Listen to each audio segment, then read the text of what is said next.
So welcome again sa another video tutorial natin kung paano mag-solve ng mga problems, mathematic problems, paano ma-simplify ang mga solutions para pagdating ng mga exam, mga board exam or any type of exam, mas madali.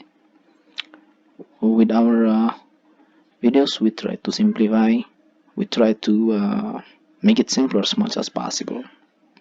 So here we go on our problems on clock problems. So sa mga clock problems, yung usually kinakalculate natin is minutes and degrees. So sinusolve natin yun. So before we go on, let's try to find a way on how we could convert from degrees to minutes and minutes to degrees. So ito ang conversion factor natin. Pwede kang gumamit ng 15, pwede kang gumamit ng 30, pwede kang gumamit ng 60, kahit ano dyan. Yung usual na ginagamit ko is ito, 15 and 90. So all throughout the video, yun ang gagamitin natin. So ganito yung pag-convert. Kung gusto mo mag-convert ng minutes, sa taas, kung sa degrees, ito sa baba. So example, convert 18 minutes to degrees. So 18 minutes, convert ko sa degrees. 18, yun pangalawa ito. Yung ito. So convert ko sa degrees. And then vice versa naman kapag minutes. So ito yung first unit conversion. Another unit conversion is ito. Dito yung solution natin nakabase dito sa table na to. Lahat ng solution natin in relation to clock problems. Anong ibig sabihin nito? Sa orasan, meron tayong second hand, meron tayong minute, and then meron tayong hour. Kapag nag-move yung minute hand, yun yung basis natin. Kapag 1 minute, equal to 1 minute. Ilang seconds yung 1 minute? 60 seconds. Diba? 60 seconds. Kaso lang, yung tinakbo ng second hand, kapag takbuhin yun ng minute hand, equivalent yun sa 60 minutes. Kasi isang ikot yun. Ang hour hand, konti lang yung minute niya. Malit lang masyado. So, ang tinakbo lang yan is 1/12. Sa isang oras. Ilang minutes yung isang oras? 60 minutes. So, ilang oras yun? Isang oras yun. So, from 12, example, from 12 to 1, yung movement ng hour hand doon is from 12 to 1. Kapag takbuhin yun ng minute hand, 5 minutes lang yun. So, kasi 60 minutes ito, ilang second yun? Umikot ng 60 times din ang second hand. So, equivalent yun sa 3,600 minutes. Kapag minutes ang tatakbo doon.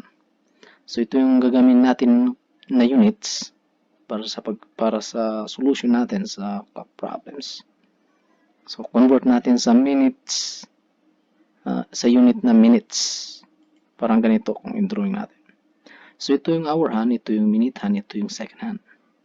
From 12, kapag tumakbo ito ng n minutes, dito, ang takbo niyan from the initial position is n/12. Kasi ang allow na pang v dito, allow na. Pero kapag tumakbo ito, tumakbo rin ito. Nag-move. So, ang movement niya from the initial position is n/12. Ito is 60n. Mas mabilis kasi yung second hand. So, pag ganoon, nagpa-move din yung second hand. Okay.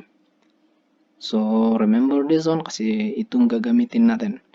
Sa solution problems natin and sa solutions natin, in-neglect natin yung second hand. Kasi usually, hindi naman na-include yung karamihan. So, concentrate tayo dito sa minute hand and then hour hand. Okay. So, that is n/12. Kasi, bigyan tayo sa example.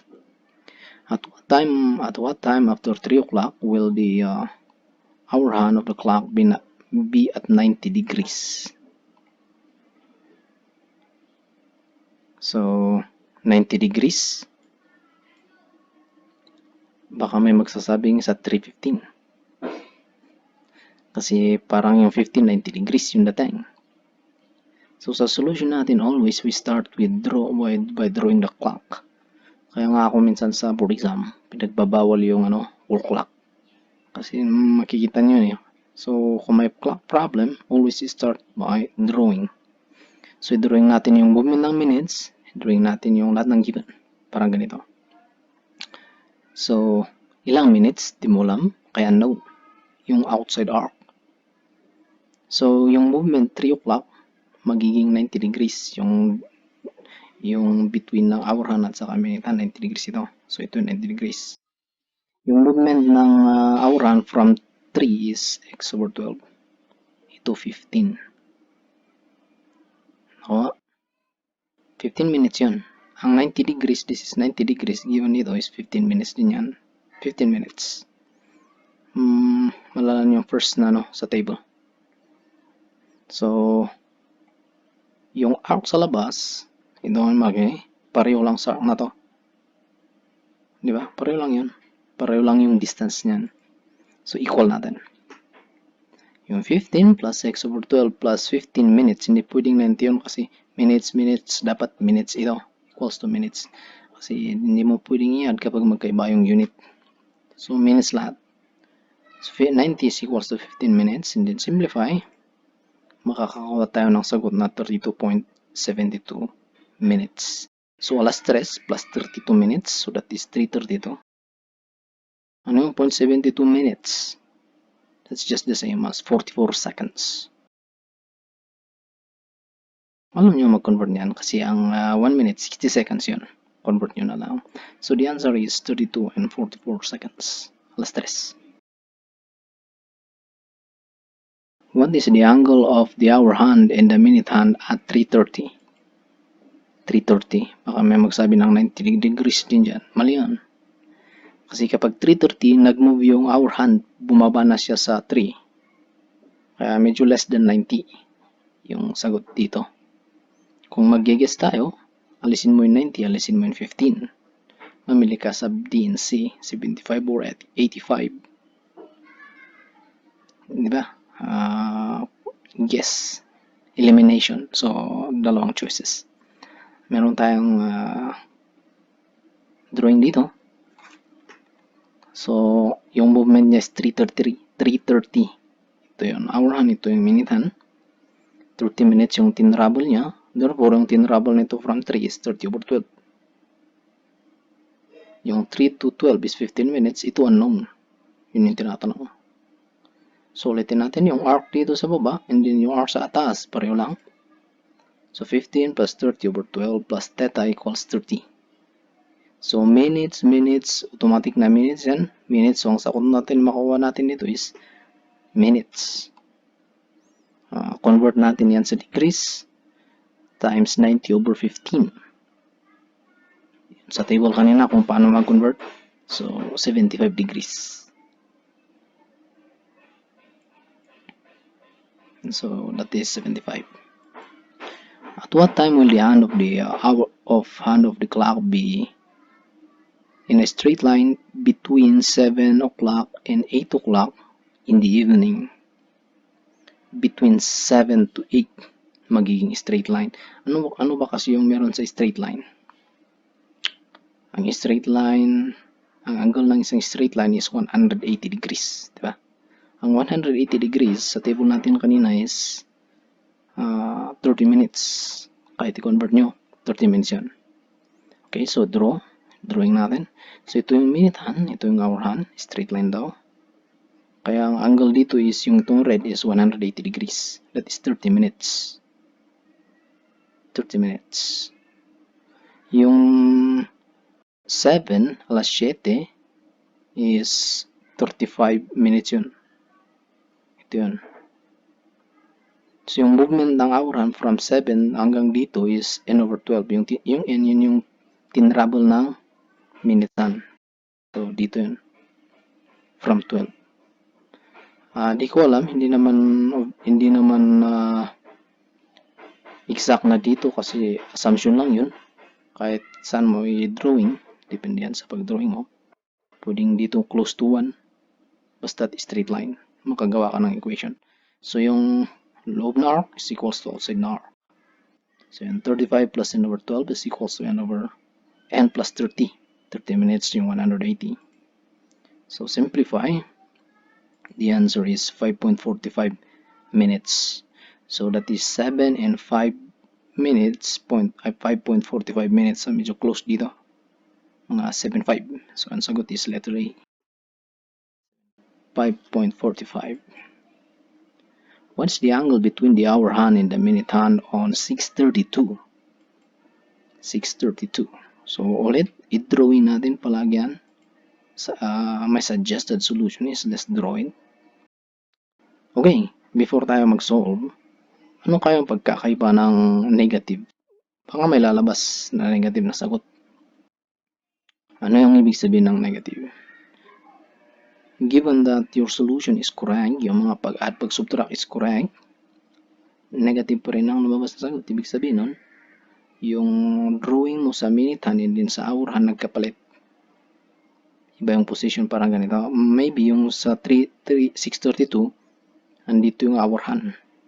Dito, mas nauna yung hour hand from 12. Pag ano ka, mas mauna yung hour hand and then minute hand. Pag negative ang lumabas na sagot. So, let's try to see this one. Kapag negative ang lumabas na sagot dito, magkabaliktad dito. Kapag positive, tama lang. Okay, so sabi doon 6:32. Ito yung ilang minutes yung tinrabol ng minute hand, 32 minutes. Kasi nga 6:32. Yung minutes hand dito yung 6:32. Yung hour hand is from dito, nag-move ka doon. So from 6, ang movement mo is 32/12. Ito yung 6. Yung tinatanong is yung angle in between. Ito. So yung x. So, pwede natin i-add ulit itong arc is equals to this arc. 32/12, ito yan. Plus 30 plus equals x plus 32. Simplify. 0.67 minutes, pero ang tanong is 4 degrees. Positive, ibig sabihin tama yung drawing natin. Hindi nagkabaliktad. 6.67, that is 4 degrees, times 90/15. So that is 4 degrees. At what time after 12 noon will the hour hand and the minute hand of the clock first form an angle of 120 degrees? Ito naman 120. Convert nyo ngayon sa minutes. 120 degrees. Ilang minutes yun? So, i-drawing natin. Ito yung tinrabol nyo ng minute hand. Unknown. Yung nasa baba, yung ito, sabi doon alas 12. Mag-form sila ng 120 degrees. That is equals to 20 minutes. So, convert nyo yung 120 degrees sa 20 minutes. And then, yung na-travel ng hour hand, yung itong red, from 12 is x/12. Ito yung travel ng minutes hand, yung x. So, similar. This arc is the same as this arc. Yung blue at blue plus red is equals to green. So, 20 to plus x/12 equals x. Meron yung yung iba, sabi add forward is equals to add backwards. So, yun ang sabi nila. Okay, so let's try to simplify this one. Kung may mga may mga formula din na derive ng iba, which I think is very useful if you understand it. Kung naintindihan niyo pag-derive doon, pwede nyo gamitin yung angle in between is 12/11 times plus and minus, yung mga ganun. Pwedeng gamitin din yun kung naintindihan nyo kung paano na-derive. But kung hindi, mas maayos yung ganito mag-drawing tayo ng clock. So the answer is 21.82 x minutes, but the question is at what time? So that is 12:21.82.